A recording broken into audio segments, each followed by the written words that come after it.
ou aqueles que nos visitam, com a graça e a paz do nosso Senhor e Salvador Jesus Cristo. Amém, irmãos? Irmãos, família adoece junto, né? Sara gripou e eu e Gemima, nós gripamos juntos. Hoje pela manhã eu não acordei bem, por isso não estive com os irmãos. E durante o culto eu tive que chupar algumas pastilhas para aguentar até o final, né, da pregação de hoje.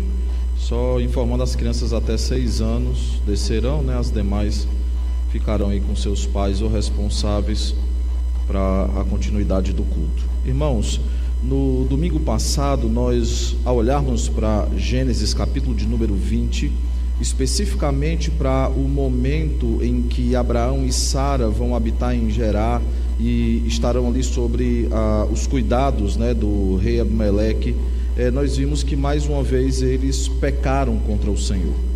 O que fica muito claro no texto é que não é apenas um pecado que se repetiu por uma segunda vez, não era apenas um pecado que era recorrente. O que fica muito claro no texto, no versículo de número 13, é que era uma estratégia proposital de Abraão e Sara, que eles haviam combinado isso quando ele saiu de Harã, saiu da terra da sua parentela, da terra dos seus pais. Então o que nós veremos é que o texto do domingo passado, ele nos desafiou a colocarmos o nosso passado no seu devido lugar, e especificamente ao olharmos para o pecado recorrente de Abraão e Sara, ao olharmos para a misericórdia de Deus, de como Deus é benevolente com Abraão e Sara, de como Deus usa a vida de alguém que é ímpio como Abimeleque e os seus servos também que eram ímpios, de como Deus usa a vida daqueles irmãos, daquelas pessoas, para que eles pudessem abençoar a vida de Abraão. Nós começamos a olhar essas coisas, perceber que Abraão não reconhecia que tinha um pecado, não reconhecia que precisava tratar desse pecado, e aí nós fomos então instruídos pela palavra que nós deveríamos reconhecer as nossas faltas, os nossos pecados.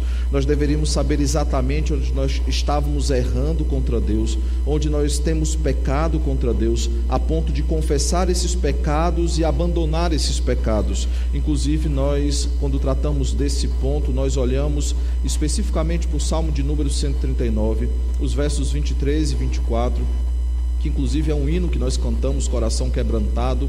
Nós olhamos para aquela passagem e fomos desafiados a orarmos ao Senhor, pedindo que Ele nos mostrasse se há em nós algum caminho mau e que Ele nos fizesse andar conforme a vontade de Deus. A segunda coisa que nós vimos então, logo após reconhecer os nossos pecados, como eu já disse no primeiro ponto, era de fato confessar esses pecados e abandonar esses pecados.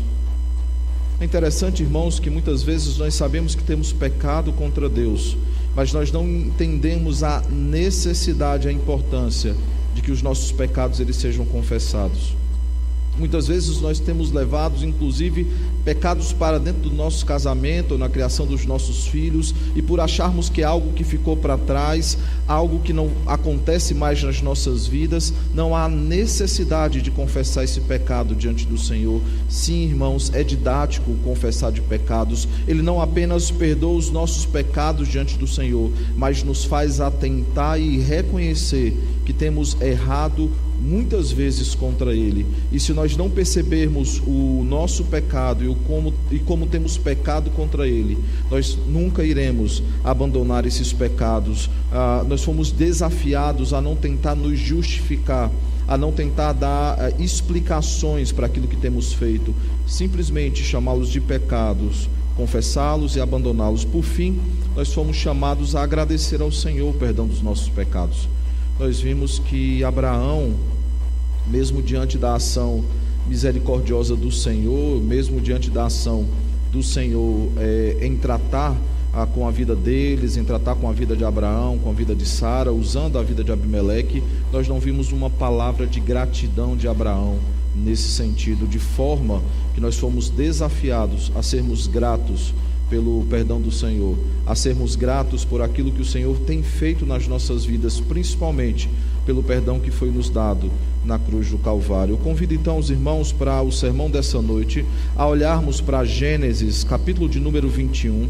Nós leremos todo o capítulo e meditaremos na temática, finalmente aprendendo a lição.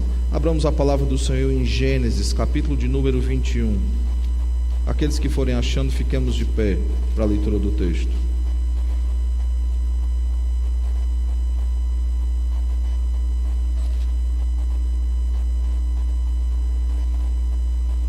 Gênesis, capítulo de número 21.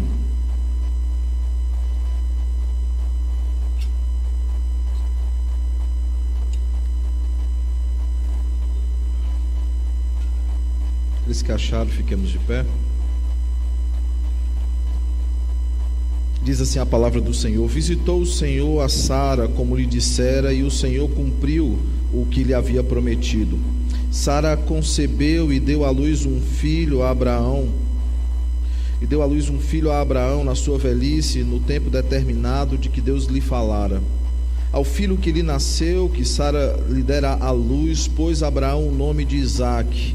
Abraão circuncidou a seu filho Isaque quando este era de 8 dias, segundo Deus havia lhe ordenado. Tinha Abraão 100 anos, quando lhe nasceu Isaque, seu filho. E disse Sara: Deus me deu motivo de riso, e todo aquele que ouvir isso vai rir-se juntamente comigo.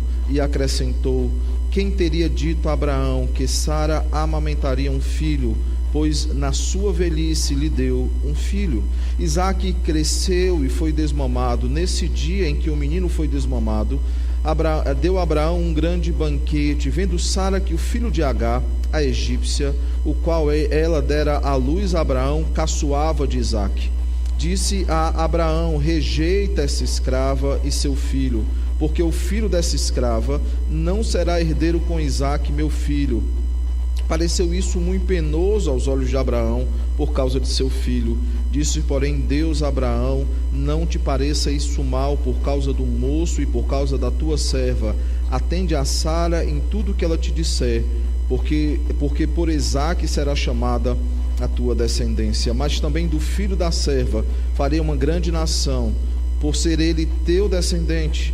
Levantou-se, pois, Abraão de madrugada, tomou o pão e um odre de água, pô-los às costas de Agar, deu-lhe o menino e a despediu. Ela saiu andando errante pelo deserto de Berseba. Tendo-se acabado a água do odre, colocou ela o menino debaixo de um dos arbustos, e afastando-se, foi sentar-se defronte, à distância de um tiro de arco, porque dizia: assim não verei morrer o menino. E sentando-se em frente dele, levantou a voz e chorou. Deus, porém, ouviu a voz do menino, e o anjo de Deus chamou do céu a Agar e lhe disse: que tens, Agar? Não temas, porque Deus ouviu a voz do menino daí onde estás. Ergue-te, levanta o rapaz, segura-o pela mão, porque eu farei dele um grande povo. Abrindo-lhe Deus os olhos, viu ela um poço de água, e indo a ele, encheu de água o odre e deu de beber ao rapaz. Deus estava com o rapaz, que cresceu, habitou no deserto e se tornou flecheiro. Habitou no deserto de Parã, e sua mãe o casou com a mulher da terra do Egito. Por esse tempo, Abimeleque ficou comandante do seu exército. Disseram a Abraão: Deus é contigo em tudo que fazes. Agora, pois, jura-me aqui por Deus, que não me mentirás, nem a meu filho, nem a meu neto, e sim que usarás comigo e com a terra que tens habitado, daquela mesma bondade com que eu te tratei. Respondeu Abraão: juro. Nada obstante, Abraão repreendeu Abimeleque por causa de um poço de água que os servos deste lhe haviam tomado à força. Respondeu-lhe Abimeleque: não sei quem terá feito isso, também nada me fizeste saber, nem tampouco ouvi falar disso, senão hoje. Tomou Abraão ovelhas e boi e deu-os a Abimeleque, e fizeram ambos uma aliança. Pôs Abraão à parte 7 cordeiras do rebanho. Perguntou Abimeleque a Abraão: que significa essas 7 cordeiras que pusestes à parte? Respondeu Abraão: receberás de minhas mãos as 7 cordeiras, para que me sirvam de testemunho de que eu cavei este poço. Por isso se chamou aquele lugar Berseba, porque ali juraram eles ambos. Assim fizeram aliança em Berseba. Levantaram-se, Abimeleque ficou comandante do seu exército, e voltaram para a terra dos filisteus. Plantou Abraão tamargueiras em Berseba e invocou ali o nome do Senhor, Deus eterno. E foi Abraão por muito tempo morador na terra dos filisteus. Vamos orar ao Senhor mais uma vez. Deus Santo, Pai querido, nós nos colocamos diante de Ti, Senhor, diante da Tua palavra, Te pedindo que o Senhor possa mais uma vez, Senhor, trazer esclarecimento, Pai, por meio da ação do Teu Santo Espírito nas nossas vidas, que possamos mais uma vez sermos ensinados, Pai, mais uma vez possamos aprender por meio da Tua palavra, da exposição do texto bíblico, e que o Teu Santo Espírito nos capacite, Senhor, para que possamos, Pai, uma vez desafiados pela Tua palavra, colocar em prática todos os ensinamentos dessa noite. Essa, Pai, é a nossa oração, em nome de Jesus. Amém. Podeis sentar, irmãos.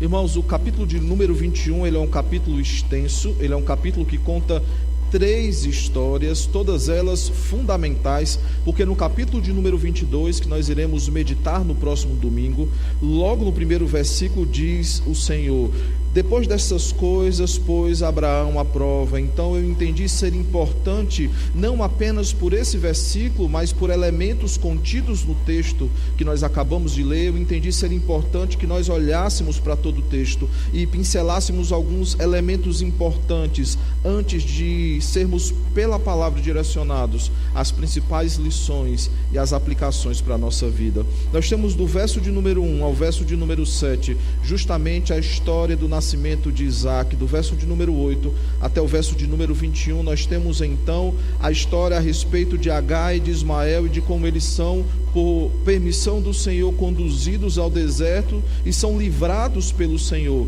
dos males que o deserto traz contra eles. Por fim, do verso de número 22 até o verso de número 34, o último verso do capítulo, nós vemos então o acordo, a aliança que é feito entre Abimeleque e Abraão. Como já foi dito, irmãos, o sermão dessa noite, ele é uma continuação daquilo que nós começamos a tratar no domingo passado. O domingo passado falava sobre aquilo que precisa ser deixado para trás, os nossos pecados que precisam de fato estar no passado, uma vez que eles são reconhecidos, uma vez que eles são confessados, abandonados, e nós agradecemos ao Senhor. É interessante porque a passagem aqui justamente começa no tempo onde termina a outra história. A última experiência de Abraão tinha sido, a última história que nós vimos a respeito dele, tinha sido justamente com Abimeleque. Abimeleque, ele retornará o nome, não a pessoa, mais lá na frente, quando nós olharmos para uma situação muito semelhante que Isaac passará. Mas é interessante que Abimeleque, mesmo sem temer a Deus, mesmo sem conhecer ao Senhor, ele teme ao Senhor, os seus servos temem ao Senhor, e ele é usado como instrumento de graça na vida de Abraão. Ele é usado como instrumento de graça para que Abraão entenda que ele precisa abandonar o seu pecado, que ele entenda que esse pecado que o acompanhou por tantos anos, por tantas décadas, precisava verdadeiramente ser deixado para trás. E o interessante, irmãos, no texto, é que logo após o que aparentemente nos parece que Abraão, de fato, deixou o seu pecado para trás, Deus então finalmente o abençoa e cumpre a sua promessa. Claro, irmãos, ao dizer isso, eu não digo que é uma promessa que é condicional. Se Abraão obedecesse, Deus lhe daria um filho. Não, o próprio Deus em Gênesis 15 fez uma aliança consigo mesmo, fez uma aliança solitária, ele e a Trindade. Essa aliança é feita prometendo um descendente, prometendo a terra, de forma, irmãos, que não temos como condicionar a resposta de Deus o perdão que ele dá a Abraão e o abandono de pecados. Mas o que nós veremos mais à frente, na exposição dos pontos, é que Deus, na sua soberania, ele usa essa situação para ensinar o povo. Ele usa um tempo que é dele, e o texto é muito claro a respeito disso quando diz que Deus, no tempo determinado, ele deu a Sara o filho da promessa. Olhando ainda, queridos, para o texto, que nós vemos aqui são décadas de espera. Na verdade, não é apenas décadas baseadas na promessa do Senhor. Sara, desde que havia se casado com Abraão, gostaria de ser mãe. Mas nós vemos lá em Gênesis 11, quando refere-se primeiramente, já no final do capítulo 11, quando primeiramente se referiu a Sara, ainda chamada de Sarai, ela era estéril. Era um sonho que ela tinha desde a sua adolescência, tendo em vista que os casamentos daqueles dias, como ainda nos dias, pelo menos dos meus avós, né, e próximos a nós, onde as pessoas casavam ainda jovens, com 12, 13 anos. Sara esperou muitas décadas para ser mãe, e especialmente sobre a tutela da promessa, ela esperou ainda mais. Mas o surpreendente, irmãos, é que mesmo diante de tão grande espera, mesmo diante de tão grande expectativa a respeito do nascimento de Isaque, o que nós vemos é que somente 7 versículos são escritos a respeito disso. Era como se nós criássemos uma expectativa no público a respeito de algo, e quando nós contássemos algo, alguém dissesse: mas é só isso? Mas, irmãos, não se enganem com o tamanho do relato. Ele é profundamente entranhado, ele está cheio de elementos importantes e que serão fundamentais para nós meditarmos essa noite. Não se enganem com o tamanho do relato, porque ele é muito profundo, principalmente na expressão que se repete: como Deus havia lhe ordenado. Olhando ainda, queridos, para o texto dessa noite, talvez aqui nós vejamos o ápice da promessa. Talvez aqui nós vejamos o ápice do cumprimento da promessa baseada na fé de Abraão, quando Abraão é chamado pai da fé, daquele que realmente creu. Mas também não se enganem, queridos, a respeito disso. Aqui não é o final da história a respeito da fé de Abraão. A fé de Abraão será colocada em prova no próximo capítulo, quando Deus pedirá que ele sacrifique o filho da promessa. No domingo passado, ao tratarmos sobre a fé vacilante de Abraão, alguns até me questionaram: mas Abraão, ele é o símbolo da fé. Mas, irmãos, não confundamos uma coisa: Abraão, ele está em processo de tratamento. Deus está trabalhando o coração dele, e ele ainda não é aquele personagem, não demonstra ainda aquela fé que o Novo Testamento tanto ressalta para todos nós. O evento do próximo domingo, como nós veremos, ele é fundamental para que verdadeiramente Abraão se destaque como o pai da fé, como aquele que verdadeiramente creu no Senhor. Mas a sua fé ainda é vacilante. O Senhor ainda precisa tratar com a vida de Abraão. O Senhor ainda precisa tratar com algumas coisas na vida de Abraão. Voltando então ao nascimento aqui de Isaque, no verso de número 1, nós vemos então o texto dizendo: visitou o Senhor a Sara. A palavra visitar, ela tem 2 sentidos no original. Essa visita ou é para maldição ou é para bênção. Ou Deus, ele visita um povo para amaldiçoar e trazer juízo sobre uma nação, ou ele visita alguém para trazer boas novas e para abençoar. O que nós vemos aqui é o que o Senhor visitou Sara, como havia lhe dito, depois de 1 ano, como nós vimos no capítulo 17, no capítulo 18, ele visita então, e ele cumpre aquilo que ele havia prometido, aquilo que havia sido tratado em Gênesis 12, em Gênesis 13, em Gênesis 15, em Gênesis 17, em Gênesis 18, onde Deus constantemente traz à memória deles essa promessa que seria feita. Nós temos diante de nós ela se cumprindo. Desde o relato de Tera, quando em Gênesis capítulo 11, do verso 27 a 32, é ressaltada a infertilidade de Sara, nós vemos aqui então que Deus, ele enfim cumpre aquilo que ele prometeu. É salutar, irmãos, nós lembrarmos que propositalmente Deus, ele usa mulheres que aparentemente não poderiam dar luz. Deus usa essas mulheres, a fertilidade dessas mulheres, para tratar com o coração de Sara e a confiança de Sara. Percebam que Agar, por exemplo, ela, a via de regra, não poderia ser mãe do filho de Abraão, não porque ela era estéril, mas porque ela não era a esposa de Abraão. Agar, na primeira tentativa, ela engravida, e isso é frustrante para Sara. As mulheres da casa de Abimeleque, nós vimos no final do texto, no capítulo de número 20, exatamente no versículo 18, o último versículo diz: porque o Senhor havia tornado estéreis todas as mulheres da casa de Abimeleque, por causa de Sara, mulher de Abraão. E o que nós veremos é que Sara vê outras mulheres dando à luz, mas ela ainda não havia dado. Percebam, irmãos, como é importante o texto que nós temos diante de nós. E é interessante nós percebermos alguns elementos. Por exemplo, Sara concebeu, verso 2, e deu à luz um filho a Abraão na sua velhice, no tempo determinado, ou seja, um ano após aquilo que o Senhor tinha dito de que lhe falara o Senhor. Percebam que no verso 3 diz: ao filho que lhe nasceu, Sara lhe dera à luz, pôs Abraão o nome de Isaque. Por que Abraão pôs o nome de Isaque? Porque Deus havia ordenado que ele colocasse. Por que Deus escolhe o nome de Isaque? Porque a tradução do nome de Isaque é ele riu. E também pode ser traduzida por ela riu. Uma menção muito clara ao riso constrangido de Abraão e ao riso, como nós vimos, cheio de amargura de Sara. É interessante nós olharmos por isso, porque Isaque agora é motivo de riso, não apenas de Sara. Sara diz que os outros rirão juntamente com ela.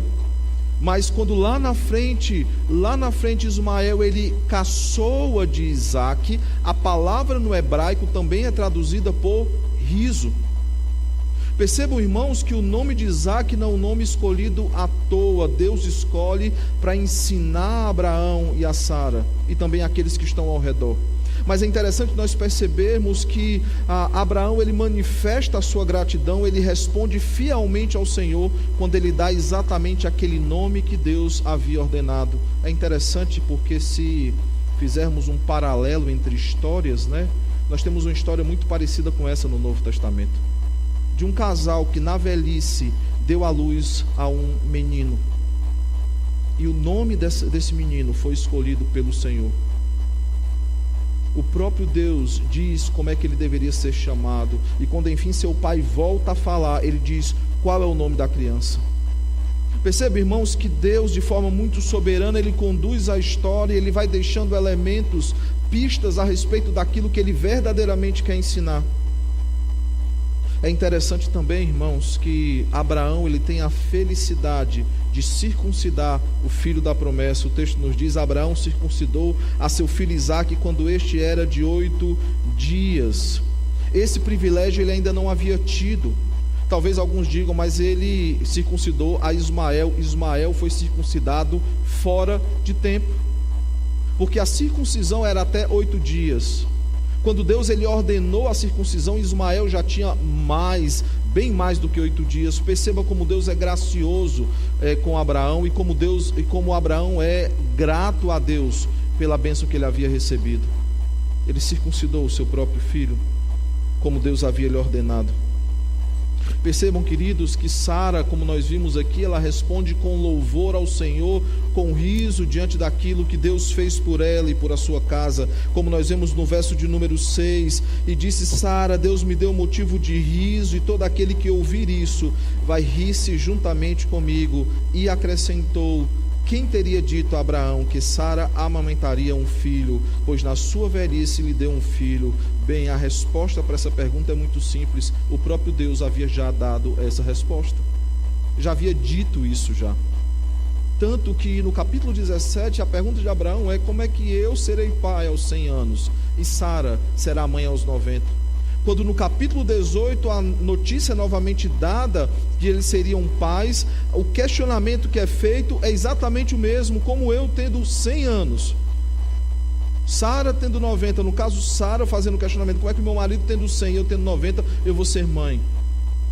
É interessante essa pergunta que Sara faz, porque ela é uma pergunta que ela é didática, e ela abre uma porta para que ela pudesse falar para outras pessoas a respeito da promessa do Senhor. Caminhando, irmãos, um pouco mais, para que não nos delonguemos, demais na explicação de todo o texto, porque o propósito meu é outro aqui essa noite. Permita-me apenas, de forma resumida, tratar das duas últimas porções. A primeira, a respeito de Ismael. Nós vemos claramente aí que Ismael, ele reflete na sua ação. No verso de número 8, diz, Isaque cresceu e foi desmamado. Naquele dia em que o menino foi desmamado, deu a Abraão um grande banquete, vendo Sara que o filho de Agar, a egípcia, o qual lhe dera à luz a Abraão, caçoava de Isaque, disse a Abraão: rejeita a escrava e o seu filho. Irmãos, percebam que o espírito de Ismael é o mesmo espírito da sua mãe. Quando lá no capítulo de número 17, Agar, ela caçoou de Sara. O texto, na verdade, nos dá uma ideia de que ela virou o rosto. ela esnobou, ela humilhou a sua senhora. E aquilo faz com que Sara diga: manda os dois embora. E novamente a cena se repete, e a atitude também se repete, não mais de Agar, mas agora do filho dela, Ismael. É interessante nós percebermos isso, irmãos, porque aqui há um ciclo de pecados que vão se repetindo, um ciclo de histórias que vão se repetindo, mostrando claramente que coisas ainda precisavam ser tratadas, a ponto de Deus dizer: Abraão, manda embora a Agar, manda embora a Ismael, porque Isaque será o descendente da promessa, e eu tratarei com os dois, ele será o pai de uma grande nação, manda-os embora. O que é interessante também no relato de quando Ismael vai embora é uma questão muito simples. Se nós olharmos para o verso de número 16, nós veremos assim: e afastando-se, lembrando, ela bota o filho debaixo de uma sombra, de um arbusto, e ela vai sentar longe para que não venha a ver o filho morrer, né? E o texto diz assim: afastando-se, foi sentar-se defronte, à distância de um tiro de arco. A ironia dessa expressão, um tiro de arco, é porque não é apenas uma medida de distância, é uma medida que reflete diretamente o que é que Ismael será. Ele será um flecheiro. E continuando a história diz: porque dizia assim: não verei morrer o menino, e setando-se em frente dele, levantou a voz e chorou. O verso 17 diz então que Deus, porém, ouviu a voz do menino. A minha pergunta é: quando foi que o menino falou?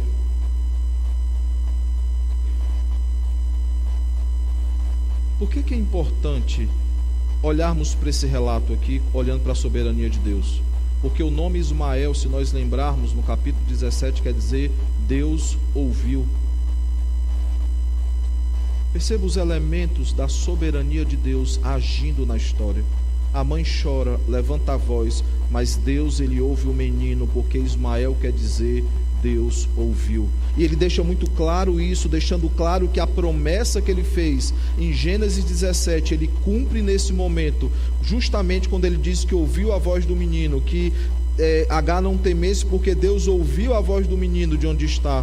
Nós vimos então que Deus mostra água para os dois, eles bebem água e eles prosseguem a sua caminhada de volta para a terra de Agar, tanto que Agar, sendo também egípcia, ela dá em casamento ao seu filho uma mulher que era também egípcia. Ela retorna para onde tudo começou. Ela retorna para a sua terra de origem, deixando muito claro que o propósito didático na vida de Agar e de Ismael já havia se encerrado na vida de Abraão. Deus, ele está cortando as pontas soltas, ele está encerrando aqui um ciclo. Mas, irmãos, na passagem nós percebemos que ainda há uma última questão a ser resolvida. A situação com Abimeleque, talvez os irmãos digam, mas ela foi muito bem resolvida entre os dois. Abimeleque, ele deu posses, Abimeleque, ele deu recursos, Abimeleque, ele deu terra, ele disse a Abraão: escolhe a terra que você quer. Mas se nós olharmos, irmãos, no verso de número 22, quando ele fala a Abraão, ele diz assim: Deus é contigo em tudo que fazes. Agora, pois, ó a fala dele: agora, pois, jura-me aqui por Deus que não me mentirás, nem meu filho, nem ao meu neto. Por que é que Abimeleque não confia em Abraão? Por quê? Por que será, hein? Abraão quase matou toda a casa de Abimeleque. E Abimeleque, muito constrangido, falou, tendo Deus por testemunha: por favor, me jure, me prometa, você não vai mais mentir para mim. Essa fala é de uma situação que está resolvida? Esse diálogo é de uma história que foi realmente acabada no capítulo anterior? Não, não foi. Os homens de Abimeleque respeitavam a Abraão, assim como o próprio Abimeleque respeitava? Não. A queixa de Abraão deixa isso muito claro. Eles estão reclamando de um poço aqui. Eles se apropriaram de um poço. Esse poço fui eu que cavei. E percebam no relato, sem lermos para não demorarmos mais, mas o relato diz o quê? Que Abimeleque, então, vamos fazer uma aliança aqui entre eu e você. Aí Abraão, tá bom, ele dá animais, a aliança é consumada. Aí ele dá mais 7 animais.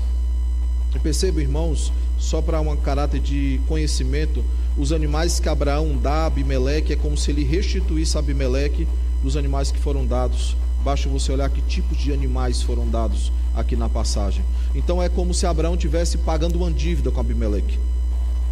Só que acontece é que além da dívida ele dá uma espécie de juros. Ele dá 7 cordeiras. E aí Abimeleque pergunta: por que você fez isso? Para que você saiba que eu não estou mentindo, quem cavou o poço fui eu.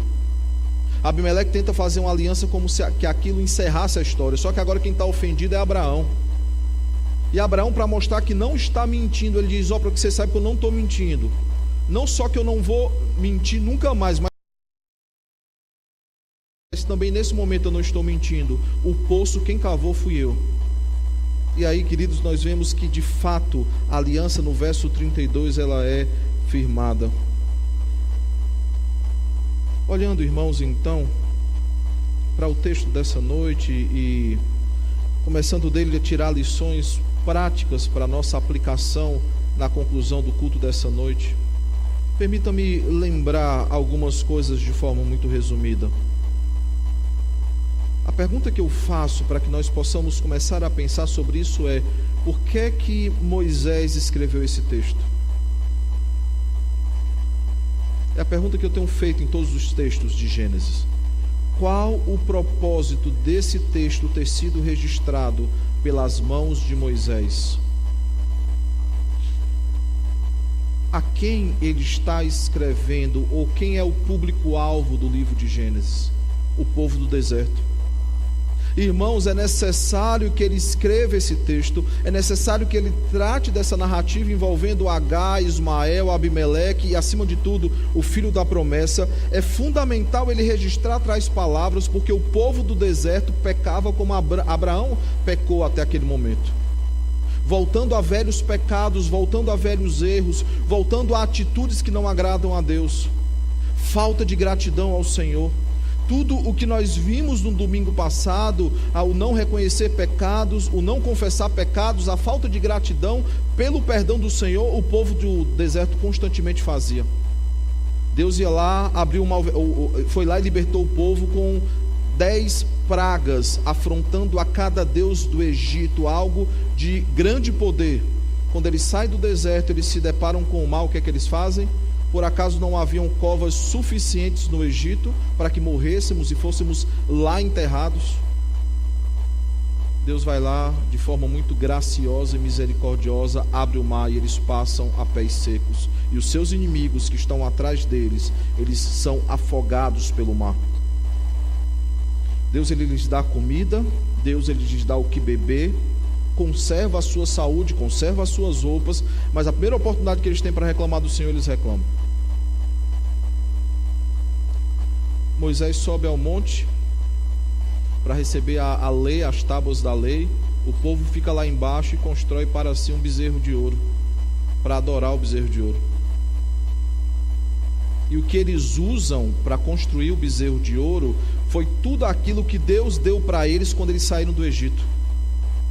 Percebam, irmãos, que Moisés escreve Gênesis para que o povo do deserto, e não apenas eles, mas todos nós que somos povo do Senhor, sejamos instruídos a respeito de alguns elementos importantes na nossa vida cristã, de algumas lições que são importantes para o nosso crescimento cristão. Ele instrui aquele povo para que eles tirem lições importantes e as coloquem em prática. E que lições são essas? O que é que eles precisavam aprender? A primeira coisa, irmãos, que nós olhamos no texto, de acordo com a narrativa que eu acabei de repassar aos irmãos e aquilo que nós lemos, primeiramente, a primeira coisa que eles precisavam aprender é sobre a soberania de Deus. Talvez estando nós diante de irmãos que professam ser reformados e, acima de tudo, presbiterianos, talvez falar sobre a soberania de Deus não fosse necessário, porque é uma das doutrinas basilares daquilo que nós cremos. Nós constantemente repetimos: Deus é soberano. Mas, irmãos, infelizmente, algo que é tão claro na nossa doutrina não é posto em prática. Abraão não colocava em prática. Nós cremos verdadeiramente que Deus ele é soberano e faz tudo conforme a sua vontade, faz tudo conforme o seu querer, nada foge do seu controle. Nós cremos verdadeiramente assim? Será que é isso que as nossas orações elas manifestam? Será que é isso que os nossos corações manifestam diante do Senhor? O povo do deserto não, ele constantemente duvidou do Senhor. Constantemente ele questionou o Senhor. Mas não apenas o povo do deserto, irmãos. Percebam como Abraão e Sara, por várias décadas, foram tratados pelo Senhor porque eles constantemente duvidavam. Eles estavam tendo momentos de incredulidade. Constantemente. Gênesis 12, eles vão habitar numa terra sem a ordem do Senhor. Abraão vai lá e desobedece a Deus. Mente. Gênesis 13, nós vemos novamente eles desobedeceram ao Senhor. Quando Deus ele já havia inclusive dito, que eles deveriam ter deixado Ló para trás, eles levam Ló com ele. E percebam, e nós mostramos isso, que no capítulo 13, logo após Ló se apartar de Abraão, Deus volta a falar com Abraão. Capítulo de número 15, Deus precisa novamente tratar com a fé de Abraão. Capítulo de número 16, mais uma vez, Deus precisa tratar. E lembrem que nesse interim, Abraão havia nomeado um herdeiro já para ele. O Damasceno Eliezer. Sara, que deveria confiar no Senhor nesse interim, proveu a Abraão um herdeiro por meio da sua serva, fazendo com que o seu marido adulterasse. Se nós criticamos Abraão porque ele havia entregue a sua mulher de bandeja ao faraó e a Abimeleque, Sara não perdeu muito em relação a ele, porque Deus graciosamente livrou Sara de situações que a desonrassem, mas Abraão consumou o ato. Eles constantemente eram incrédulos diante do Senhor. Percebam, queridos, que nesse texto, num texto que aparentemente não há muita relação entre alguns fatos, nós veremos claramente Deus mostrando o desfecho de várias histórias. Por exemplo, quando em Gênesis 17, 18, ele diz que o nome seria Isaac, porque os dois riram, o nome é Isaac e Sara ri diante disso, de alegria agora, não mais de amargura. Mas mais do que isso, o detalhe que eu chamei a atenção dos irmãos, o nome de Ismael. Lá em Gênesis 17, Deus havia lhe feito uma promessa. E agora essa promessa ela se cumpre. No momento em que Ismael e a sua mãe estão diante da morte, Deus ouviu a Ismael. Percebam, irmãos, que não são histórias desconexas. É uma mesma história que ela começa então a chegar no ápice em vários momentos. Perceba, irmãos, que de toda a terra que foi dada para Abraão, Deus diz, dê uma terra para ele, e Abimeleque dá uma terra, diz para ele escolher. Essa terra, ela é o local da reconciliação final entre Abimeleque e Abraão. Deus usa aquilo que foi dado por meio da sua bondosa mão para reconciliar os dois. Mas mais do que tudo, como eu já disse, a promessa que constantemente é repetida nos capítulos 12, 13, 15, 17 e 18, ela finalmente se cumpre. Irmãos, o mesmo acontece com o povo do deserto. Qual foi o primeiro texto que nós lemos hoje na liturgia? Josué capítulo 5, verso 1 ao verso 9. O que é que diz o texto que nós lemos na Escritura? A circuncisão do povo. Por que é que eles estavam sendo circuncidados? Porque eles estavam prestes a entrar na terra que Deus havia prometido a Abraão. Deus soberanamente, Ele vai conduzindo a história conforme a sua vontade. Esse povo, ele precisa ser circuncidado por quê? O que é que o texto de Josué 5 diz? Ou nós apenas repetimos o texto e não prestamos atenção nele? O que é que o texto de Josué 5 diz? Que a geração do Egito havia morrido e a nova geração no deserto não havia sido circuncidada. A geração que havia morrido do Egito, eles eram oriundos de onde? Do Egito. Por que é que eles estavam no Egito? Porque eles foram escravos por 400 anos. Por que é que eles foram escravos por 400 anos? Porque Gênesis 15 disse que eles seriam escravos por 400 anos. Como é que eles chegam ao Egito para serem escravos por 400 anos? José é vendido pelos irmãos, levado até o Egito, é preso porque ele se mantém fiel ao Senhor, ele interpreta o sonho do padeiro e do copeiro, esquecem dele por 2 anos, lembram, quando lembram, ele sai da prisão para ser o governador do Egito. O segundo mais importante lá no Egito. Deus então provê uma situação, e a interpretação dele é sobre essa situação, uma situação onde eles passariam fome. Ele dá então a instrução: 7 anos abastecem os celeiros, porque 7 anos nós passaremos fome. Por causa da fome, quem é que vai visitar José no Egito? Os irmãos de José. Os irmãos de José então eles precisam voltar, porque ele quer ver o mais novo. Ele quer ver o seu pai, o mais novo fica, eles se amarguram por causa disso, e vai lá então, e eles vão para a terra, e a reconciliação ali acontece. Mas isso não resolve apenas o problema da escravidão, eles não são escravos ainda. Por que é que eles se tornaram escravos no Egito? Porque o texto nos diz que após a morte de José, tendo os egípcios esquecido quem era José, e acima de tudo esquecido quem era o Deus de José, escravizou os hebreus. Irmãos, parece que alguma coisa está fugindo do controle de Deus nessa história que é contada. Há alguma coisa que acontece fora do seu controle?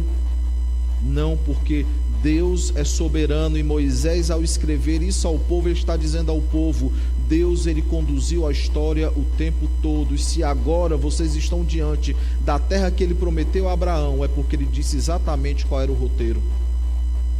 E acima de tudo, para nós encerrarmos esse ponto, que ele é mais demorado do que os outros, acima de tudo, Deus não apenas diz quanto tempo eles seriam cativos, Deus diz exatamente quais povos habitariam a terra que manava leite e mel. Diz quais seriam seus inimigos quando eles estivessem diante da terra. Não parece, irmãos, que Deus está tentando a sorte ou está jogando com a sorte? Ele decretou todas as coisas conforme a sua vontade. A segunda coisa que o texto trata conosco é sobre a responsabilidade humana. O homem, ele é responsável pelos seus pecados e pelos seus atos. É interessante porque a confissão de fé, quando trata a respeito dos decretos de Deus, diz que Deus decretou todas as coisas de tal forma que ele não é o autor do mal. O homem é responsável pelos seus atos, e Deus leva em conta as questões secundárias. Percebam, queridos, que o homem é totalmente responsável pelos seus pecados. O homem é totalmente responsável por aquilo que ele faz. E a história nos mostra o que é que acontece quando nós pecamos. A história nos mostra que nós precisamos corrigir os nossos erros. Nós precisamos nos retratar, nós precisamos acertar as situações. Não adianta apenas nós dizermos: a Deus, ele me perdoou, eu não preciso resolver mais nada. Abraão, ele precisou resolver tudo. Ele precisa resolver o pecado que ele cometeu com Agar de adultério, quando um filho que não deveria ter nascido, nasceu. Claro que nós sabemos que há dentre essas coisas a vontade soberana de Deus. Ele precisa se retratar, e ele precisa ajeitar a sua situação com Abimeleque. Percebam, irmãos, que Deus, ele usa não somente essa passagem, mas as passagens anteriores, para que Deus comece a tratar com a vida de Abraão, para que Abraão perceba o seu pecado e abandone o seu pecado, mas acima de tudo, aquele pecado que ele cultivava desde a sua juventude, quando ele saiu de Terá, da terra dos seus pais. Nós vimos que Abimeleque não leva muito a sério a palavra de Abraão, pede para que ele não minta: me prometa que você não vai mais mentir. Abraão precisa entregar 7 cordeiras para que ele acredite em Abraão, porque até então parece que ele não havia acreditado. Percebam, irmãos, como nós temos 2 situações aqui. Primeiro, de responsabilidade: aquele que errou tem que resolver o que errou. E a segunda coisa que nós vemos aqui também é que Deus constantemente nos dá a oportunidade para nós acertarmos as nossas questões e os nossos problemas. Constantemente. Nós, por termos o coração duro e pecador, muitas vezes não o fazemos. Mas o desafio dessa noite é que nós busquemos as questões do nosso passado para nós tratarmos dessa questão, que perdões sejam liberados, que perdões sejam pedidos, para que de fato os relacionamentos eles sejam plenamente restaurados. Às vezes palavras que não deveriam ter sido ditas, ou palavras que foram ditas quando não deveriam ter sido, atitudes que faltaram, ou atitudes que não deveriam existir, pensamentos, tantas coisas que no momento de raiva nós falamos e nós não atentamos para as consequências. Relacionamentos muitas vezes que estão quebrados, estraçalhados, esfarelados entre pais e filhos, entre maridos e esposas, entre irmãos em Cristo, que lá atrás se desentenderam, lá atrás teve um momento de ruptura em relacionamentos, e esses relacionamentos eles não foram tratados. Nós temos aqui no texto a responsabilidade humana de que o homem ele não é apenas responsável pelos seus atos, mas ele é responsável por consertar os erros originados pelos seus atos. O povo do deserto precisava aprender sobre isso, e nós também precisamos. A terceira coisa que nós temos no texto é o fator tempo. O fator tempo é algo interessante, porque foi o próprio Deus que criou o tempo. Por mais que ele não seja regido pelo tempo, ele rege toda a história através do tempo. E é interessante porque no verso de número 21, quase que rapidamente isso passa e alguns não percebem, né? Diz o que? No tempo determinado de que Deus lhe falara. No capítulo 17, no capítulo 18, Deus diz que é em um ano. Em um ano você será então mãe, e isso de fato acontece. Lembrem daquilo que eu disse no começo, que logo que Deus trata do pecado de Abraão e Sara é mãe. E eu trouxe os irmãos, e eu disse que ia tratar sobre isso em um dos pontos. Eu trouxe, irmão, a seguinte questão: por acaso seria condicional essa aliança? E se Abraão e Sara não tivessem se arrependido dos seus pecados, ela não seria mãe? Não, queridos, o texto em momento algum nos dá qualquer dica a respeito disso. Pelo contrário, o que nós vemos é que Deus, no período de um ano, ele trata dos pecados com Abraão e Sara. Não é um Deus que está dependendo da vontade do homem, é um Deus que determinou o tempo. Uma vez que ele é soberano, ele determinou o tempo em que ele trataria todas as coisas. Ele fez com que Sara se tornasse mãe. O fato dos pecados de Abraão e Sara estavam impedindo o agir de Deus de forma alguma. Antes mesmo deles serem tratados pelo Senhor em Gerar, e a viagem deles para lá é para que eles sejam tratados pelo Senhor, Deus já havia dado o prazo de em quanto tempo Sara seria mãe. O relato ele é anterior, às duas vezes que ele diz, é anterior. Abraão e Sara então são levados a Gerar para que eles sejam então tratados.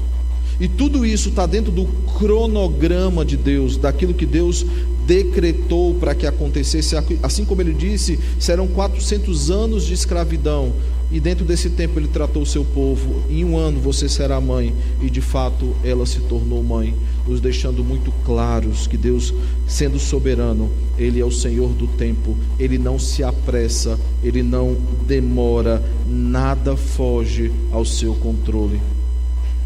Por isso que aquela frase que tantas vezes nós repetimos, e que algumas pessoas já me disseram que achavam que estava na Bíblia, aquela frase, ditado que diz: Deus escreve certo por linhas tortas. Por isso que essa frase, esse ditado, ele é tão absurdo.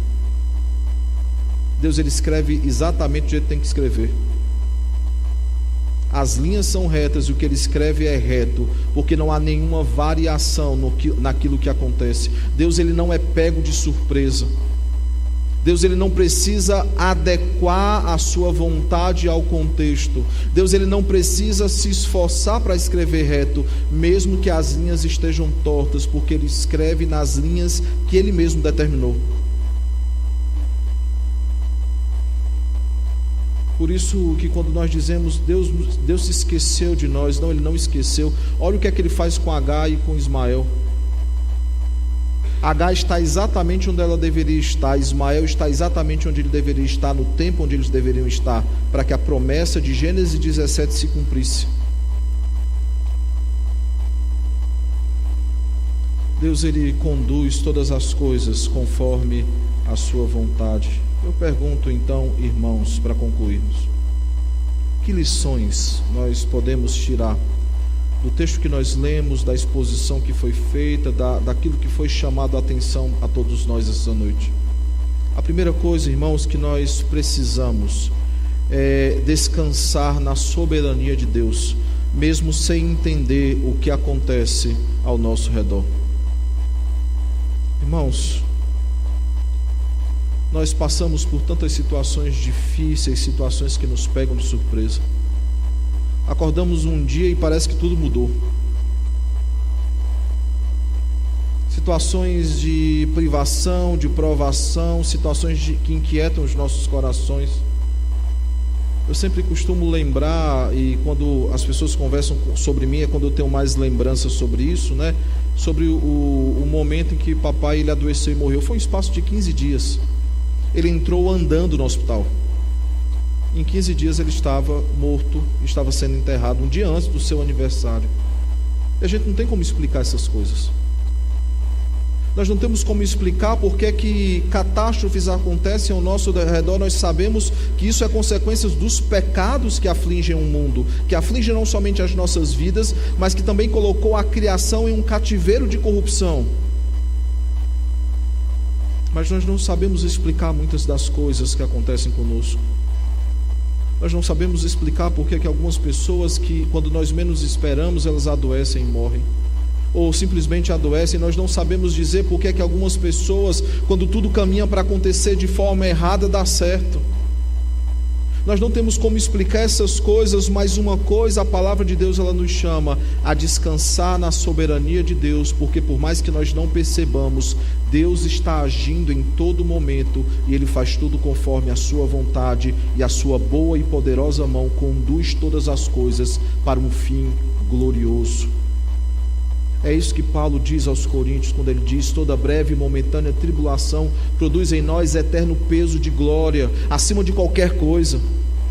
De nós não entendermos por que Sara foi mãe apenas aos 90 anos, mas percebermos que Deus é misericordioso para que ela não venha morrer logo depois. Mesmo sendo uma senhora, ela ainda vive algumas décadas para cuidar e amar o seu filho. Queridos, nós precisamos descansar no Senhor. Nós precisamos descansar naquilo que sempre temos pregado, que é a soberania de Deus. Porque isso não é apenas um mantra que é repetido como uma espécie de amuleto de sorte. É uma verdade contida nas Escrituras. Todas as coisas ocorrem conforme a vontade de Deus. Há tempo e propósito para todas as coisas debaixo do céu, como ele diz em Eclesiastes 3:1. Ou o Salmo 139, um dos salmos mais conhecidos sobre a soberania de Deus, quando ele diz: todos os nossos dias estão descritos e determinados, quando nenhum deles sequer havia. Quando ainda éramos substância informe, Ele nos chamava pelo nome.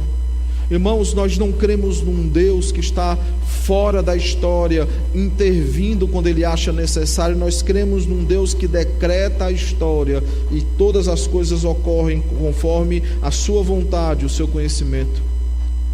Nós precisamos descansar na soberania de Deus. A segunda coisa que o texto ele nos chama é que nós precisamos assumir a responsabilidade dos nossos atos, lidando inclusive com as consequências. Terça-feira nós meditávamos no livro de Jó, no capítulo de número 10, sobre alguns aspectos que Jó levanta na sua defesa às acusações feitas por Bildade, um dos seus amigos. E eu comentei com alguns irmãos, perguntei se alguns conheciam, e eu já tratei sobre essa história em um outro momento, não lembro se no púlpito aqui da igreja, a respeito de um irmão chamado Beto Brisa, um cantor muito conhecido em Fortaleza, que enquanto ele não havia sido alcançado e convertido pelo Senhor, ele se envolveu com drogas e outras coisas, até que o Senhor o alcançou e o transformou. Mas quando ele foi transformado, ele descobriu que ele era portador de AIDS. E muitas pessoas prometeram que ele seria curado disso. Muita gente diz: agora que você é crente, Deus vai fazer uma transformação completa. Ele, de forma muito resiliente, de forma muito temerosa, muito submissa ao Senhor, ele dizia: se Deus quiser, Ele pode, mas Ele já me salvou, é suficiente. Esse irmão, ele casou com uma moça da igreja. E claro, pelo seu quadro infeccioso, eles tinham que tomar algumas precauções, né, na vida a dois, levando em conta toda a censura que um momento requer por causa das crianças, né? E eles tomaram todos os cuidados que eram necessários para que ela não adoecesse, até que um dia ela apareceu grávida. E muitos começaram a questionar como é que Deus permitiu que isso acontecesse. Agora ela adoeceu, a criança nascerá doente, e nem a mãe nem a criança adoeceram. E aquilo que era impossível se tornou possível, ele se tornou pai. Viveu mais alguns anos, morreu em virtude da doença, mas nunca se queixou do Senhor, por causa de um fato muito simples: não foi Deus que fez com que ele adoecesse, foi os seus pecados que fizeram com que ele adoecesse. De maneira, irmãos, que se temos passado por dificuldades nas nossas vidas, e essas dificuldades são consequências de pecados cometidos por nós, não nos coloquemos diante de Deus cobrando que Deus resolva as nossas questões. Nos coloquemos diante dele em gratidão, agradecendo, porque o maior problema que nós tínhamos e nós não poderíamos resolver era a salvação eterna, e Cristo resolveu na cruz do Calvário. Mas entendendo que nós precisamos assumir os nossos atos, a responsabilidade dos nossos atos, e nós precisamos lidar com as consequências. Eu lembro de um conselho antigo que meu pai me deu, talvez outros tenham ouvido o mesmo conselho, mas ele constantemente tentava nos aconselhar durante a nossa vida. E um dos conselhos que ele deu foi: cuidado com as decisões que você vai tomar, porque é você que vai viver com as consequências dessas decisões. E nós precisamos de fato, querido, assumir a responsabilidade pelos nossos atos, não colocando em Deus a culpa pelo que temos feito. Por fim, finalmente encerrando, nós precisamos confiar no tempo de Deus, pois Ele sabe o exato momento que tudo acontecerá. Eu já falei isso para vocês várias vezes, não tem por que eu demorar muito nesse ponto. Mas lembrem daquelas situações que várias vezes acontecem na nossa vida. A gente quer tanto uma coisa, a gente pede tanto ao Senhor, e Deus fecha uma porta para nós. Deus, Ele não faz aquilo que pedimos, e graças a Deus que Ele não faz. Ele não faz aquilo que pedimos, e nós não entendemos por que não aconteceu, ou nós não entendemos por que uma coisa aconteceu. Nós andamos alguns anos, nós olhamos para trás e nós nos alegramos no Senhor e dizemos: que bom que Deus foi gracioso, Ele conduziu dessa forma. Tempos depois, quando nós olhamos para trás, nós percebemos a clara mão do Senhor conduzindo tudo conforme a sua vontade. Permitam-me lembrá-los a respeito do momento em que eu cheguei em Mossoró. Trabalhava numa empresa em Natal, além de pastorear numa igreja lá de Natal, uma igreja presbiteriana. E meu pai havia acabado de falecer quando o convite a Mossoró ele havia chegado às minhas mãos. Um pouco antes disso, a Igreja Central de Campina Grande havia também feito um convite. Eu ainda não havia recebido o convite de Mossoró, de forma que eu não desmereci o convite da igreja, né? Ainda não havia chegado. 2 semanas antes do convite de Mossoró, eu recebi um convite para a Central lá de Campina Grande. E eu cheguei então para minha chefe, ela era crente, eu expliquei a situação.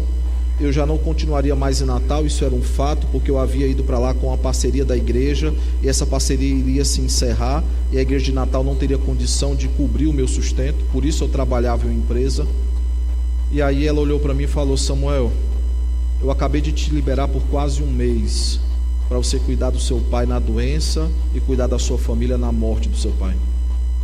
Você acabou de entrar na empresa, eu tinha entrado no mês de abril, você não tem direito a férias ainda, e eu nem sequer descontei o seu salário nesse seu período ausente da empresa. Eu não tenho como lhe liberar. Campina Grande tinha pedido para eu passar um dia lá em Campina Grande. Eu iria no sábado à tarde, eu retornaria no domingo à tarde. Eu trabalhava o sábado nessa empresa que eu citei.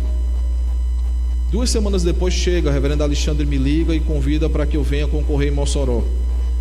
E eu falei: reverendo, eu acabei de falar com a minha chefe, tem 2 semanas, ela não me liberou. Ela disse que eu não poderia passar um dia lá em Campina Grande. E eu não tenho como prometer ao irmão que eu estarei indo para aí, por isso eu não posso aceitar de prontidão ao convite. Mas deixa eu perguntar para a minha chefe se eu posso ir para aí, imaginando que eu viria aqui passar o domingo, né? Conversei com a minha chefe, antes de ligar eu perguntei: quantos dias vocês querem que eu passe aí? Ele falou: você precisa chegar aqui no sábado de manhã, porque vai haver um churrasco da UMP, foi inclusive na casa lá do irmão Gilson Dantas e Ivanilda. Você precisa chegar aqui no sábado de manhã, e você precisa ficar aqui até a segunda, porque o conselho não apenas irá querer lhe escutar no domingo de manhã, mas você vai pregar no sábado à tarde em Grossos, sábado à noite você prega no culto da UMP, domingo de manhã na escola dominical, domingo à tarde, aí domingo de manhã você reúne com o conselho, domingo à tarde você prega lá no aeroporto, domingo à noite você prega na igreja novamente e segunda você vai embora. Para eu chegar aqui sábado de manhã eu teria que sair de lá na sexta. Meu irmão, são muitos dias fora de Natal. Procurei então minha chefe, já desestimulado, né? E disse para ela: eu recebi outro convite. E ela falou: é mesmo? Para onde? Para Mossoró, eu preciso passar 3 dias lá mais ou menos. E ela disse: pode ir. Eu não questionei muito com ela não, para não mudar de ideia, né? Vim para cá, conheci aqui minha esposa, tive aqui minha filha. Possivelmente, se não tivesse acontecido nada sobrenatural e ela tivesse me liberado para Campina Grande, possivelmente teria ido para lá. Era um pastor que era amigo, que ele tinha me convidado. Não seria nenhuma maldade com vocês, porque vocês ainda não haviam feito o convite. Mas Deus, de forma soberana, Ele conduz todas as coisas conforme a sua vontade, e tudo acontece para a sua glória, porque Deus, Ele não é pego de surpresa. Tudo o que ocorre é com um fim proveitoso e para um fim glorioso.